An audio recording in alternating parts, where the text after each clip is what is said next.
इस कैटेगरी में सर जो पहला शेयर आज के लिए हमने चुना है वो है विभोर स्टील का। कई सारे स्टॉक्स हैं सर, आईपीओ के बाद हमने देखा है कि उनमें एक्टिविटी देखने को मिली है। मोती सन्स की बात अभी हम कर ही रहे थे और उसके साथ साथ कुछ और भी आईपीओ से रिलेटेड स्टॉक्स हैं। उसमें विभोर स्टील एक है जो कि T2T सेगमेंट में लिस्ट हुआ था और आज से ये रोलिंग सेगमेंट में शिफ्ट होता हुआ दिखा, यानी कि नॉर्मल ट्रेडिंग इसमें शुरू होती हुई दिखी है। T2T सेगमेंट से बाहर आके ये रोलिंग सेगमेंट में आया है क्योंकि T2T सेगमेंट में इसकी आईपीओ के दौरान लिस्टिंग हुई थी और T2T सेगमेंट में हम देखते हैं कि केवल डिलीवरी के ही ट्रेड्स होते हैं, या तो आप खरीद सकते हैं या फिर बेच सकते हैं। T2T सेगमेंट में ना तो आप इंट्राडे कर सकते हैं, ना ही कोई BTST या STBT जैसी जो पोजीशन है वो ले सकते हैं। तो आज से नॉर्मल सेगमेंट में आया है, यानी कि इसमें आप BTST भी कर पाएंगे, इसमें आप चाहें तो इंट्राडे ट्रेड्स भी कर पाएंगे।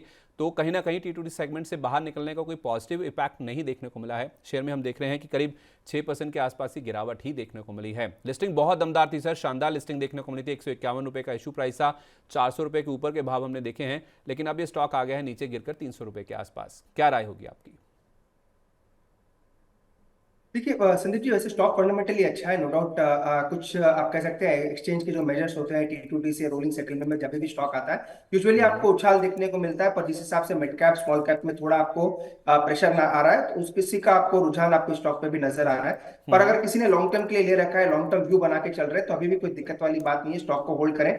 टेक्निकली तो ऐसे कोई डेटा नहीं है आपको, आपका रिसेंटली लिस्टेड स्टॉक है तो टेक्निकली कोई बड़ा डेटा अवेलेबल नहीं है।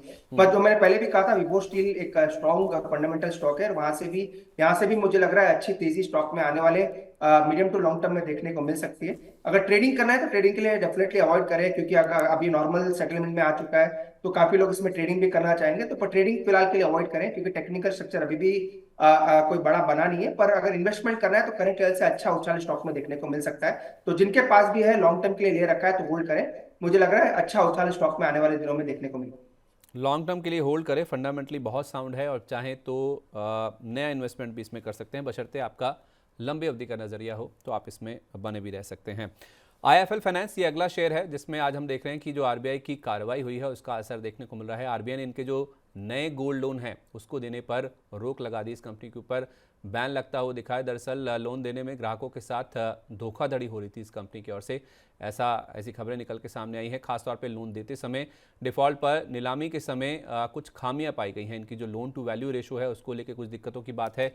सोने की शुद्धता, शुद्ध वजन की जांच और सत्यापन, यानी कि जो वेरिफिकेशन के टाइम पे जो दिक्कतें हैं वो कुछ हाईलाइट की गई हैं RBI की ओर से, और धोखाधड़ी को रोकने के लिए RBI ने ये सख्त कदम उठाया जिसमें जो नए लोन्स हैं वो देने पर रोक लगाई गई। हालांकि जो एग्जिस्टिंग लोन्स है ये कंपनी की ओर से अभी भी दिए जा सकते हैं।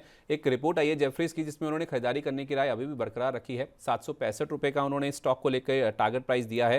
हालांकि स्टॉक 20% का आज जो सर्किट लगा है उसके बाद आ गया है 500 रुपये के भी नीचे। जेफरीज ने भी अपनी रिपोर्ट में ये हाईलाइट किया है कि अगर 9 महीने तक ये बैन चल जाता है तो फिर EPS में 25 से 30% तक का जो इरोजन है, कमी है, वो देखने को मिल सकती है। आपकी क्या राय है सर? ये जो RBI का एक्शन हुआ है, डंडा चला है, उसके बाद क्या राय होनी चाहिए? IIFL फाइनेंस में रणनीति कैसे बनाएं?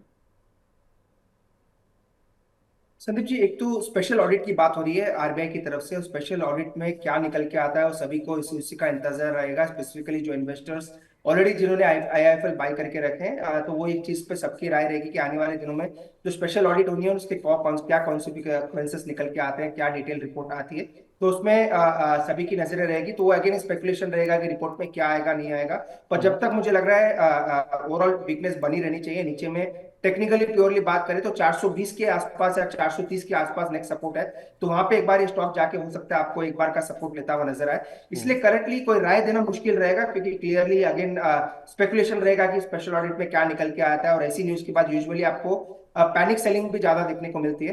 पर प्योर टेक्निकली की बात करें तो 420 430 मुझे लग रहा है वहां पे 400 से 420 के आसपास एक बार का स्टॉक सपोर्ट लेना चाहिए। अगेन फ्रेश खरीदारी की राय नहीं है, क्योंकि अगेन क्या निकल के आएगा ये कहना मुश्किल है। पर टेक्निकली 400 के आसपास मुझे लग रहा है एक बार स्टॉक रुकना चाहिए। तो जिनके पास है सर वो क्या करें? देखिए, फर्स्ट ऑफ ऑल तो ओवरऑल 20% का लोअर सर्किट है, लोअर सर्किट पे तो आप बेच नहीं पाएंगे। सेकेंडली नेक्स्ट जो मुझे लग रहा है सपोर्ट है 420 400 के आसपास आएगा, तो उछाल पे एग्जिट करें। अगेन उछाल आएगा नहीं आएगा डिपेंड है, पर एक इतनी बड़ी गिरावट के बाद एग्जिट करेंगे तो आपका काफी बड़ा नुकसान हो सकता है, तो उस चीज का जरूर ध्यान रखें। थोड़ा अगर आप रख सकते हैं स्टॉक को, स्पेशल ऑडिट के आउटकम का वेट कर सकते हैं तो होल्ड करके चले। बाकी जो सपोर्ट निकल के आ रहा है 400 के आसपास है। फ्रेश खरीदारी की राय डिप पे भी नहीं है, करंट लेवल पे भी नहीं है, क्योंकि अभी भी काफी स्पेकुलेशन चल रहे हैं। तो नई फ्रेश खरीदारी की राय तो नहीं है, पर जिनके पास ऑलरेडी होल्डिंग है, उछाल पे कभी भी ये स्टॉक आपको उछाल देता हुआ नजर है, उसमें निकल जाने की राय रहेगी। जैसे स्पेशल ऑडिट का अगर आउटकम आ जाता है, कुछ नेगेटिव नहीं आता, देन फिर री एंट्री की सोच सकते हैं। तो सभी चीजें आउटकम के ऊपर है कि आउटकम कैसा निकल के आता है। जिनके पास है वो बाउंस में बेचने की कोशिश करें, फ्रेश एंट्री नहीं करनी है, अवॉइड करें स्टॉक को। और 400 420 के आसपास अगला सपोर्ट इसमें देखने को मिल सकता है। स्पेशल ऑडिट की बात हो रही है सर, इस कंपनी की ओर से ये जो पूरा आरबीआई का एक्शन हुआ है उसके बाद एक अपडेट भी आया जिसमें उन्होंने कहा है कि ये जो पूरा मामला है ये कोई कॉर्पोरेट गवर्नेंस से जुड़ा नहीं है, कोई गवर्नेंस रिलेटेड इश्यूज नहीं है, केवल ये प्रोसीजरल और ऑपरेशनल इश्यूज हैं जो कि आरबीआई की ओर से हाईलाइट किए गए हैं। तो उसके बावजूद भी शेयर में 20% का सर्किट लगा, क्योंकि स्पेशल ऑडिट में क्या आएगा ये देखना बहुत इंपॉर्टेंट होगा। अगला शेयर है एयू स्मॉल फाइनेंस बैंक का, जिसमें आरबीआई से इनको एक मंजूरी मिलती हुई दिखी है। फिनकेयर स्मॉल फाइनेंस बैंक के साथ इस बैंक के मर्जर की जो मंजूरी है वो आरबीआई की ओर से मिलती हुई दिखी है, और जितनी भी ब्रांचेस हैं फिनकेयर स्मॉल फाइनेंस बैंक की, अब वो एयू स्मॉल फाइनेंस बैंक के तहत काम करती हुई दिखेगी। ये मर्जर 1 अप्रैल 2024 से लागू होता हुआ दिखेगा, जो कि ऑल स्टॉक मर्जर है, यानी कि जो फिनकेयर स्मॉल फाइनेंस बैंक के शेयर धारक हैं उनको अपने शेयरों के बदले में एयू स्मॉल फाइनेंस बैंक के शेयर मिलते हुए दिखेंगे। सीसीआई से मंजूरी ऑलरेडी मिल चुकी है, और 2000 शेयर अगर फिनकेयर स्मॉल फाइनेंस बैंक के शेयर धारकों के पास हैं तो उसके बदले में एयू स्मॉल फाइनेंस बैंक के 579 शेयर उनको ये मर्जर का जो स्वैप रेशो है वो निकल के आया है, तो उसके तहत मिलते हुए दिखेंगे। आज शेयर में हमने देखा है कि ये जो एक्शन हुआ है, जो मंजूरी मिली है आरबीआई की ओर से, उसके बाद कुछ खास एक्शन देखने को मिला नहीं है। 2% के आसपास का आपको इसमें हमने देखा था, और हायर लेवल से क्योंकि बाजार कमजोर था तो स्टॉक करेक्ट होता हुआ देखा। अभी भी करीब 0.25% के आसपास ही कमजोरी देखने को मिल रही है। 576 के भाव पर AU small finance bank, news flow के आधार पर क्या करना है सर? संदीप जी, खरीदारी की राय नहीं है, क्लियरली टेक्निकल नेगेटिव है। एक अच्छी न्यूज के बाद भी स्टॉक में आपको गिरावट देखने को मिल रही है, तो क्लियरली यही रुझान बता रहा है कि स्टॉक में वीकनेस नजर आ रही है। उछाल पे एग्जिट करने की रहेगी। जिन्होंने भी बाई किया है 600 620 तक भी अगर उछाल आता है तो वहां पे एग्जिट कर दे। फाइनल स्टॉप लॉस 552 के नीचे लगा के रखें, जो कि रिसेंट लोस के थोड़े नीचे के सपोर्ट्स है। तो 552 का स्टॉप लॉस लगाए। 600 620 भी आता है तो जिन्होंने भी ट्रेडिंग के लिए ले रखा है वहां पे एग्जिट कर दे। ओवरऑल स्टॉक का स्ट्रक्चर नेगेटिव है। जब तक ये स्टॉक 620 के ऊपर क्लोज नहीं हो जाता, इसका स्ट्रक्चर नेगेटिव बना रहेगा और नीचे के लेवल्स आपको देखने को मिल सकते हैं। 620 की क्लोजिंग बहुत इंपॉर्टेंट है, तब तक कोई तेजी की उम्मीद ना करके चलें। जिनके पास है वो 552 रुपये का स्टॉप लॉस लगा लें और नई खरीदारी ना करें। और सेल ऑन बाउंस, यानी कि कोई भी उछाल आए तो इसको आपको बेचने की ही कोशिश करनी चाहिए। अदानी ग्रीन एनर्जी ये अगला शेयर है जिसमें आज हम देख रहे हैं इनका जो डॉलर बॉन्ड इशू है 3400 करोड़ का, उसको काफ़ी शानदार रिस्पांस मिला है निवेशकों की ओर से। हिंडनबर्ग का जो मामला है उसके बाद पहली बार उन्होंने डॉलर बॉन्ड इशू किया है, जिसको 7 गुना से ज़्यादा की बोलियां मिलती हुई दिखी हैं निवेशकों की ओर से। तो कहीं ना कहीं भरोसा लौटता हुआ दिखा है, और माना जा रहा था कि 7% के ऊपर के कूपन रेट पे हो सकता है कि ये बॉन्ड्स जारी होते हुए दिखें, लेकिन 6.7% यानी कि 6.75% के भी नीचे की दर पर जो कूपन रेट है वहां पे ये बॉन्ड्स जारी किए गए हैं, और उसको भी रिस्पांस काफ़ी शानदार मिला है निवेशकों की ओर से। तो उसका इंपैक्ट आज कहीं ना कहीं अदानी समूह पे साफ तौर पे देखने को मिल रहा है। और हिंडनबर्ग का जो मामला था पिछले साल जो जनवरी में रिपोर्ट आई थी, उसके बाद आप देखें 1 साल का समय हो चुका है। ये पहला डॉलर बॉन्ड इशू है जिसको निवेशकों की ओर से जबरदस्त रिस्पांस मिला है, और कमजोर बाजार में भी स्टॉक हमने देखा अदानी ग्रीन का आज 1.5% के आसपास उछलता हुआ दिखा है। तो अदानी ग्रीन में सर जिनके पास है उनके लिए भी राय दीजिएगा, और जो फ्रेश एंट्री करना चाहते हैं इस न्यूज़ फ्लो के आधार पर उनको क्या राय होती है? संदीप जी, फ्रेश एंट्री की राय नहीं है, क्योंकि स्टॉक काफी चल चुका है, रिस्क रिवॉर्ड फेवरेबल नहीं है, इसलिए फ्रेश एंट्री की राय नहीं है। पर जिन्होंने ले रखा है 1920 या 1910, ये दो इसके इमीडिएट पाइवट सपोर्ट्स है। तो 1910 का स्टॉप लॉस मेंटेन करें, जो कि ऑलमोस्ट 2% है करंट मार्केट प्राइस से। तो 1910 के नीचे जाएगा और क्लोज होता हुआ नजर आता है तो वीकनेस बढ़ सकती है। तो जिन्होंने भी इस न्यूज फ्लो के लिए लिया है या जिनकी ऑलरेडी ट्रेडिंग पोजीशन है, 1910 का स्टॉप लॉस मेंटेन करें। स्ट्रक्चर मजबूत है। अगर 2020 तक के इमीडिएट टारगेट्स आएंगे, अगर वहां पे आता तो एक बार का प्रॉफिट बुक करके निकल। चलिए, तो फ्रेश एंट्री नहीं करनी है, लेकिन 1910 रुपये का स्टॉप लॉस लगा के आप चाहें तो इसको होल्ड कर सकते हैं। टाटा मोटर्स आज का एक ज़बरदस्त स्टॉक है जिसमें हम देख रहे हैं कि जो डीमर्जर की खबर आई थी कल शाम को बाजार बंद होने के बाद, उसका इंपैक्ट देखने को मिला है। 2 लिस्टेड कंपनीज में इनका कारोबार बढ़ता हुआ दिखेगा, एक है सीवी और दूसरा है पीवी। जो पैसेंजर व्हीकल कारोबार है उसमें हम देखेंगे कि इनका जो पैसेंजर व्हीकल यानी कि जो कार बिजनेस है, उसके साथ साथ इनका जो जेएलआर का बिजनेस है वो भी कहीं ना कहीं शामिल होता हुआ दिखेगा, और उसमें इनका जो ईवी बिजनेस है, जो इलेक्ट्रिक व्हीकल कारोबार है, वो भी इसी में आता हुआ दिखेगा, और उससे जुड़े जो निवेश हैं वो भी इसी में शामिल होते हुए दिखेंगे। 12 से 15 महीने लगेंगे इस डीमर्जर की प्रक्रिया को। क्या रेशो में ये डीमर्जर होगा उसको लेकर तो अभी कोई क्लैरिटी नहीं आती हुई दिखी है, लेकिन स्टॉक ने आज 1065 रुपये 60 पैसे की रिकॉर्ड ऊंचाई को छुआ है। अभी भी करीब 2.5% के आसपास की मजबूती है। 1012 के आसपास स्टॉक ट्रेड कर रहा है। पहली बार हुआ है कि ये 1000 रुपये के पार निकला है सर। तो क्या करना है सर टाटा मोटर्स में? ये न्यूज़ फ्लो के आधार पर, जिनके पास नहीं भी है, डीमर्जर के आधार पर क्या फ्रेश एंट्री भी कर सकते हैं? Sandeep ji, clearly fresh entry की राय नहीं है। एक इस लेवल के आसपास 1050 1020 के आसपास एक स्टॉक चल रहा है। तो एक डिस्क्लेमर क्लियरली है जो आज भी हमने सबके साथ शेयर किया है कि ऊपर की तरफ बाई नहीं करना है और अभी भी इस लेवल पे भी स्टॉक को बाई नहीं करना है। जिनके पास है वो डेफिनेटली इन्वेस्टमेंट पर्सपेक्टिव के है तो उनको जरूर होल्ड करना चाहिए, उसमें कोई दिक्कत वाली बात नहीं है। एक बार अगर वापस स्टॉक 950 920 के आसपास आता है तो वो अच्छे लेवल्स रहेंगे। ऐसा नहीं है कि स्टॉक में आपको गिरावट देखने को नहीं मिलेगी, गिरावट कभी भी स्टॉक में आ सकती है क्योंकि एक बड़ा ट्रिगर जो था वो एक आप कह सकते हैं अनएक्सपेक्टेड ट्रिगर वो हो चुका है। अब आने वाले दिनों में हो सकता है आपको स्टॉक कंसोलिडेशन में होता हुआ नजर आए, इसलिए फ्रेश खरीदारी की राय करंट लेवल पे नहीं है।